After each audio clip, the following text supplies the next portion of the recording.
Здравейте! Днес ще ви покажа как да направите тази свежа кутийка. Дизайна на кутийката, текстът вътре няма да е съвсем същия, няма да сложим тази кутийка. Както и да започва с файл, new, 404 ще го направиш и тук ще го запълним с бял. И с Х и Д ги сменям и си давате тук нов слой и правите с такава селекция, която сега ще направя.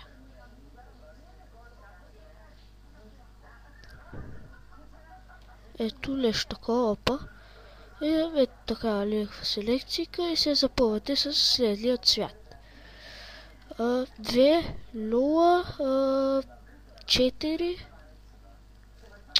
2, 0, 4 Б 8, 6. Така, с този цвят давате Alt и Backspace, това е шорткът, или с кофата си я запълвате. Сега ще я превести някъде така и следва Blending Options.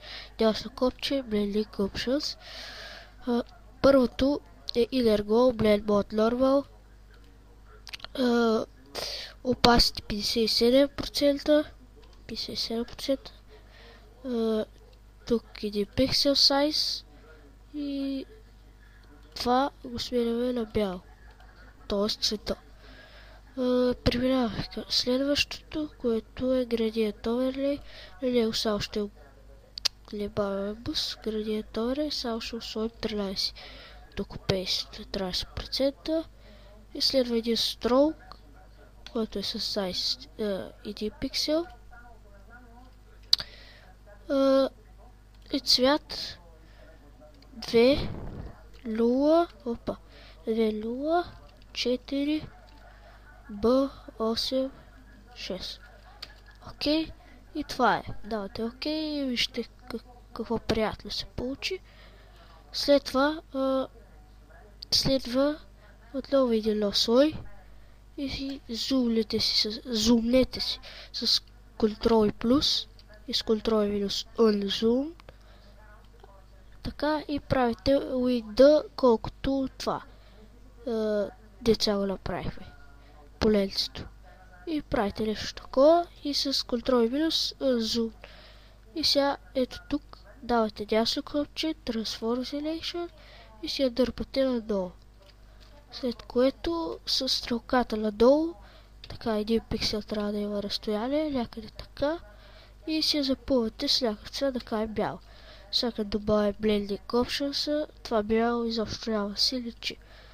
Може да варите селекцията и Blending Options, Gradient Overlay, штракате тук на Gradient и ето този селектор избирате.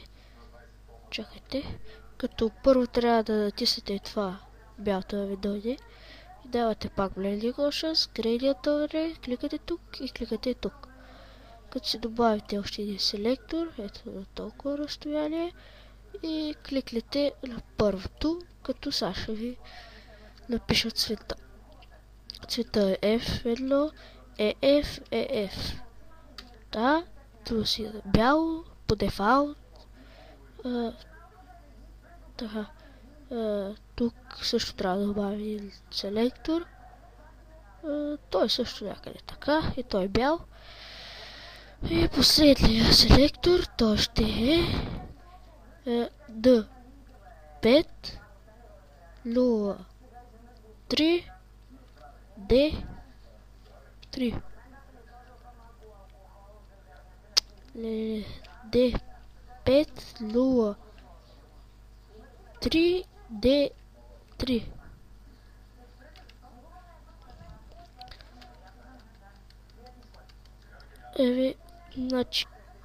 Значи цвета е D5, D3, D3. Това е цвета, окей. Така, окей. И един строк, един пиксел. И тук цвета е CE. Окей. След това Давате ОК и вижте какво приятна кутийка стана тук. Като може още един пиксел така с контрол и стрелката надолу да е преместил. Ето така да стане и сега трябва да направим тук или квадратчета като краска. Давате файл New. Прави си 200 на 200. Значение. И си зумвате така на 1600. Ето тук. Гледам 1600. И започвате с Pencil Tool с следните цветове. Значи тук пишете 2004B82, а пък тук долу пишете 6B8 6AC. Да. И започвате да правите ето така.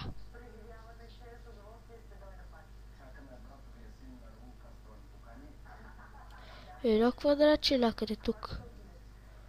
Правите друго такова и някъде тук правите друго такова. След това някъде ето тук правите като тези квадратчета. Като това квадратче трябва да го направим на отделен слой. Да. Правите си го. Сега тук взела гумичката и ще изтриете с това писел. И с това ще си взела другия цвят и ще го правя тук, ето така. Надолу. Така. Така, тук чак да има. Тук. Тук и тук. Ето така, трябва да е нещо като всяка и от тук правите.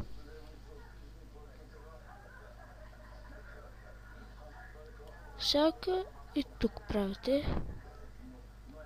Всяка.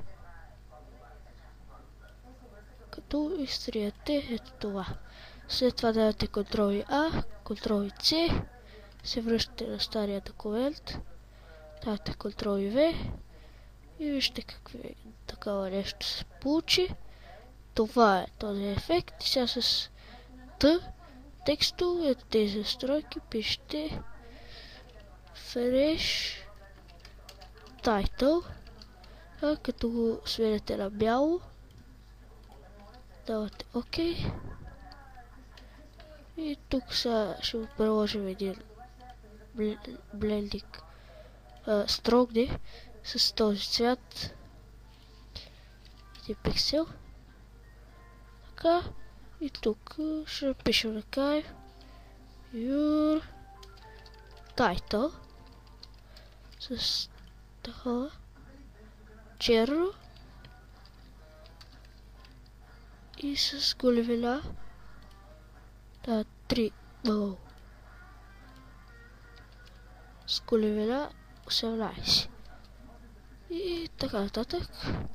И си копираме сега малко текст от lipsum.com. Тук дължи да генерейтора Lipsum и така си копляме малко текстец. Ето така си правите. Като сега ще сваля. И ето да.